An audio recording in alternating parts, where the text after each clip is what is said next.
first you have to introduce yourself, right? Yeah. Is you know... Wait. Huwag ito. Ano ba?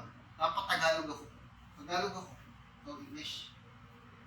Ulit kasi... Ay, stop it! Ay!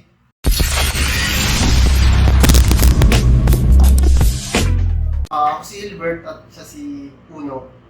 I'm actually a YouTuber and my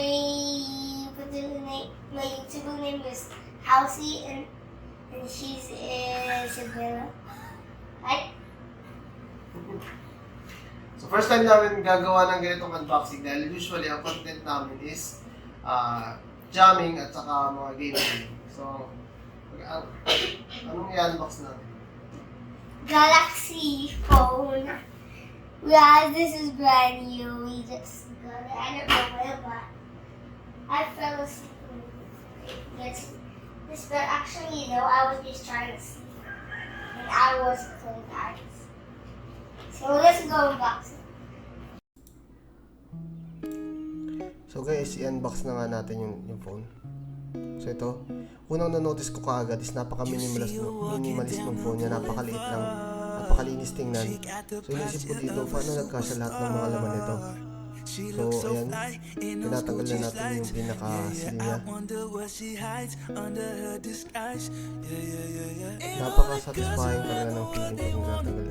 Sobrang excited ko na makita yung laman. So ito na nga, buksan na natin. Napakaganda ng phone.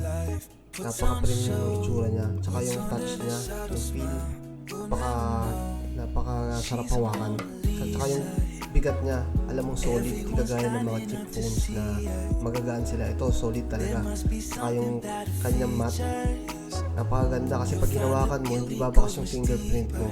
So ito, tinanggalin natin yung protective film ng screen.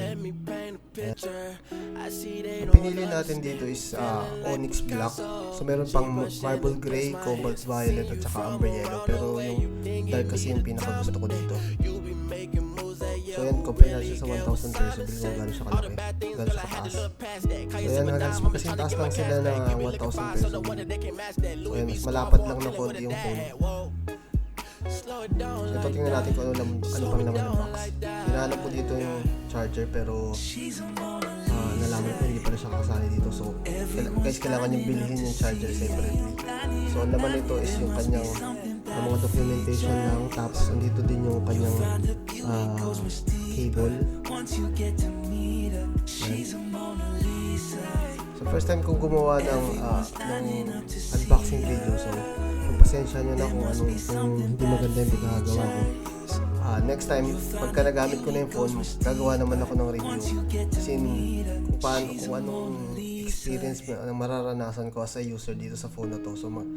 So hindi natin alam, may mga bagay na maaaring maituro tayo na hindi maituro ng mga ibang nag-review. So let's see. So ito na.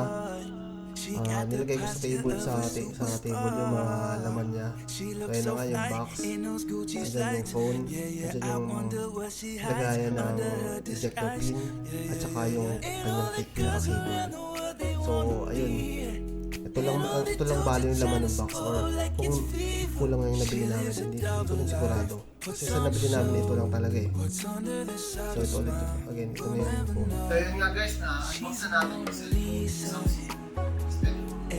Sabi lang natin, napaka-premium talaga nung phone. Pero, wala kayong mga type C charger. Kailangan yung bumili kasi wala siyang kasama sa mismo. Sa nabili namin. Hindi ko alam kung sa iba meron. Nabili namin, wala siyang kasama. Bali, phone lang at saka yung pinaka-cable. So yun guys, please like and share our video. Matulong sa inyo. Like and Subscribe to the All the bad things, girl, I had to look past that. Call yourself a dime, I'm just trying to get my cash back. You be looking fine, so no wonder they can't match that. Louis V scarf, or I'm chilling with a dad hat. Whoa, slow it down like that. Just hold me down like that. Yeah. She's a Mona Lisa. Everyone's lining up to see her. There must be something about her features. You'll find her beauty goes much deeper once you get to meet her. She's a Mona Lisa.